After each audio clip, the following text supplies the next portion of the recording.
We've got some questions off our wonderful listeners through social media, and Marcus Graham has kicked it off. Beside the final win, what is your favourite World Cup win?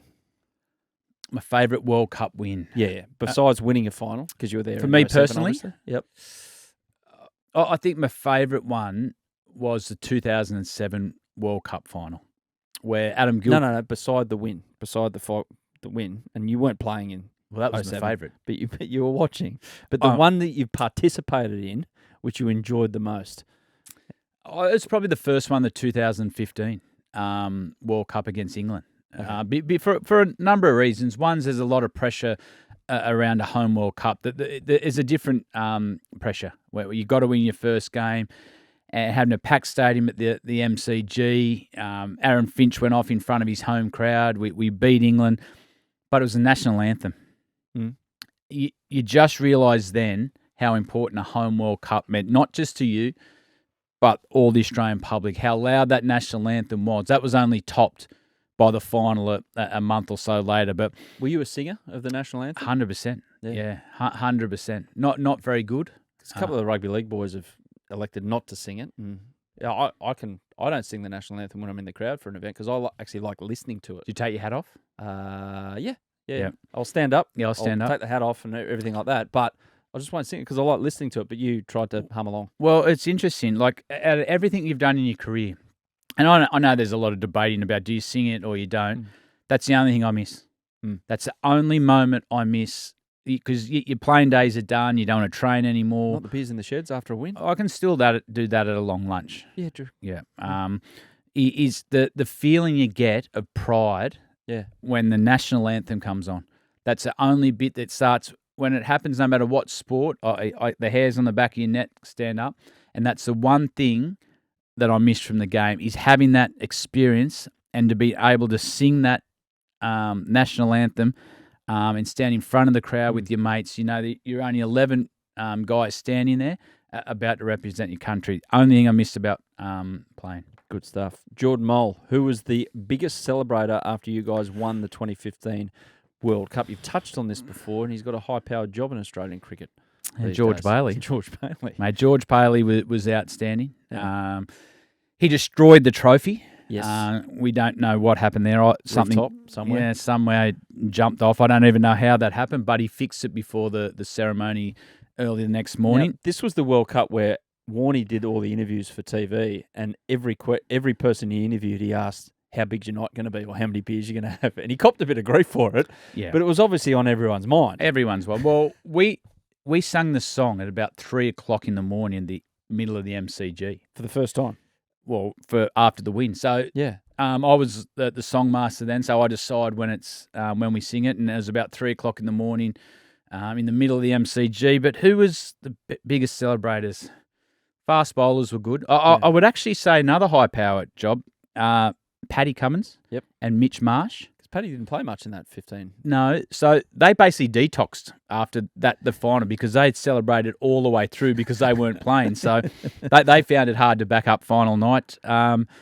I was okay. I remember doing an interview with Triple M, and I think it was a job interview at the time because they got me afterwards, but I can't really remember what I said. Or what language you were speaking. No, but yeah, I think everyone had a pretty red-hot go, but George Bailey was the best. Rob McLaren, where do you see the 50-over game going in the future? Yeah, there's been a lot of debate about this, and there's a number of ways it could go, but I think we're still going to see World Cup events. You just have to look at the excitement this one's generated. I've been a little bit disappointed in the crowds, though, for non-Indian matches, but it's because they put the freaking schedule out in July. Yeah. And no, like Barmy Army, for instance, great travellers and supporters of world cricket, they're not doing a package until the semi-final.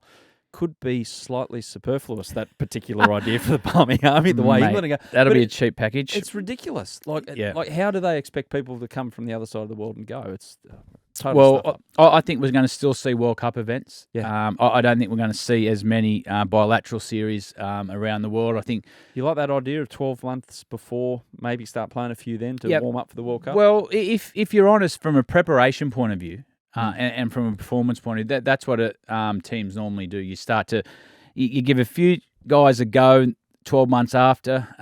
Then you start to build more into your team to 18 months out, and then you get your team right. So everyone's got about 30, 35 games they haven't played by the time the World Cup starts. So I can still see World Cup events, but I don't see there being much bilateral games.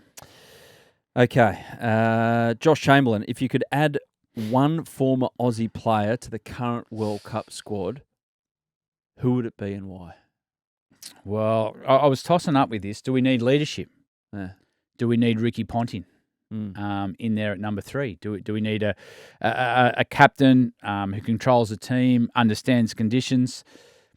Do we need a middle order player? Does someone like Andrew Simons come in, gives a bit of off spin, athletic in the field? Do we need an Adam Gilchrist? We've changed our keeper. So do we pick Adam Gilchrist? But who I've gone for, and I know it seems like the obvious choice is SK Warne, but we need another spinner. Yeah, we need another spinner. And I was going to go Warney. Yeah. I'm going to go Brad Hogg. We've got a leg spinner. I want someone to go the other way. Wherever Warney is in the world right now, in the universe or in the afterlife, he's looking down at you and just giving you a gobful, Mate, everyone wants Warney, and he knows he's in the best team. But I'm going for balance at the moment. We've got a leg spinner.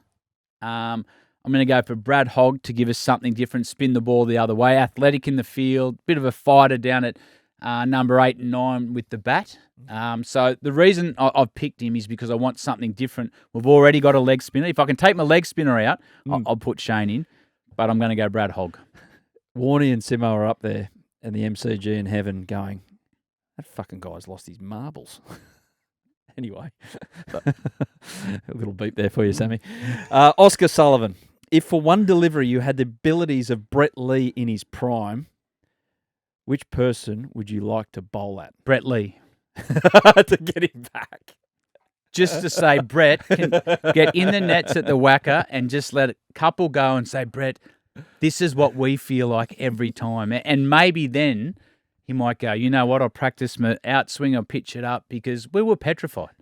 Absolutely. What was the worst? The whacker was the quickest wicket historically in Australian cricket. There might be a quicker one around the world. What was the worst nets to bat in around the world where you wouldn't like to face Brett Lee? Well, everyone used to say the whacker because the bounce. I didn't mind that because you knew if it was short, you hit the deck and the ball would go over. Where I didn't like to face guys like Brett or Mitch was in the MCG nets where it's short and you go down to duck and the ball stays at that level and that hits you in the ribs. I didn't like the inconsistent bounce. So that to me was the hardest time to face a Brett, Sean Tate. Well, Sean Tate sometimes, if he's bowling in the first net, the hardest place to face him is you're batting in the third because the ball could go in there. So you've got to time your run where you're watching your net and hoping Tatey doesn't hit you from 2 nets. Sorry, Tatey, but he's done that before. We've got to get Sean Tate on this podcast. That's my one. You got Ryan Harris as your number one guest for all the stories, and it will happen soon. Sean Tate, if you're listening, can you please come on this podcast? I'll get Tatey. You will? Okay. I've got better stories about Sean Tate than Ryan Harris. Oh, it could be a 3-hour episode. Yeah. But the Brett Lee, I'd bowl it to. Okay. Alex Jerry, how did it feel when you turned your back on that 6 against India when Kohli was standing near you when you walked out? So paint the picture here. Yeah. I've actually got to go back a couple of test matches. I dislocated my shoulder in the UAE. And I came back early to play and I had to strap my shoulder up and sort of hold it into position. But what it did do, I couldn't play. I couldn't get my arm up quick enough to hook it or pull it. And that was one of my strengths. I could pick up length and and the Indian quicks hit me a couple of times because I couldn't get my arm up. And I said to the physio, I said, I'm going out without the strapping on. I've had enough. I can't get my arm. He goes, your shoulder might fall out. I said, my head might fall off. I said, so I took the strapping off and Kohli's walking to me. He's trying to say something. He's standing right in my face. And I noticed he had new shoes on. So if you look closely at the footage, I'm kicking dirt onto his shoes. And he's sort of looking at me. He's in a bit of shock. He's trying to say something. I was trying not to laugh. And was this when Kohli was just starting or he'd already established himself? He'd scored 300s already in the series. So he's a big deal at this stage. He was dominating. He's going, we're going to knock your head off. I'm thinking, no, you can this test match. We're 5 for 400 and something. The game's on. So I'm sort of kicking dirt at his feet. And I seen Shemmy at the top of his mark, and he looked a bit tired, and I'm thinking, he's not going to bump me. I said, you don't have to say anything to Sledge. So I went heads or tails thinking the ball was going to be pitched up, and it was in the spot, hit it, and I knew I got it straight out of the middle of the bat. So I just turned my back on it. The reason I turned it is I was laughing. And it was one of my last test matches. So you can't quite see it on the footage. So I had my family in a box and all my best mates. And this was late in the day. So they're 20 cans in. And they've hit the roof, their box has gone off, and I could see that. And so I turned and I was laughing. So I didn't have to say anything to Sledge. Sometimes it's just with your actions, but that's how that came about. So you didn't turn your back on Kohli? I was laughing. You were laughing? Yeah. Okay, what did he say after that? He didn't say a word. Oh, I bet he didn't. Did you say anything when you're walking off? I couldn't stop laughing. Okay, fair enough. And what ended up happening? Can you remember? I think I got 40 not out. Joe Burns actually came in the middle and whacked a few at the end. He got 50. We won the test match, mate. We put a huge first innings total on. Yeah. And did Virat ever complain about you scuffing up his new shoes? No. What can he say? It was a beautiful shot straight down the ground. I think he's okay now as well. Yep. I don't think you have to worry about where his next pair of shoes are coming from. The great man. Dale Thomas, the Daisy Thomas, former AFL player, member of the listener family, I do believe as well.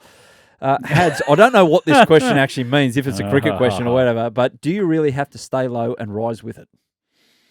Well, Dale Thomas, you need to get your head out of the gutter.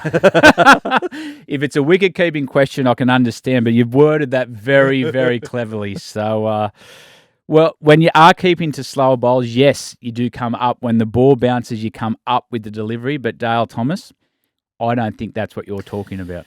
Yes. And Paul Boyatsis, thoughts on Watto's shirts? Mate, he was asking a lot. And that can happen. You've worked in television where the wardrobe does get it wrong, but yeah, he's a fit unit. Watto, he's a big man. He's built more like a rugby union player. But the one thing, this needed HR, because I was worried about his commentating partners. They were going to get a button in the eye. He was asking a lot of those buttons, but I seen Watto. Took it all in good humour, got on Instagram. He said, look, I've got a shirt that fits now, but he was asking a lot of those buttons. He's been in the gym. I mean, there's three things that have been under a strong unit, Watto. Three things that have been under immense pressure in Australia in the last week. It's Eddie Jones, Anthony Albanese after the referendum, and Watto's shirt. Thankfully, one of them has made a decision on the future about where it's heading, and Watto has gone a bit looser. He's gone the 42 and not the 40.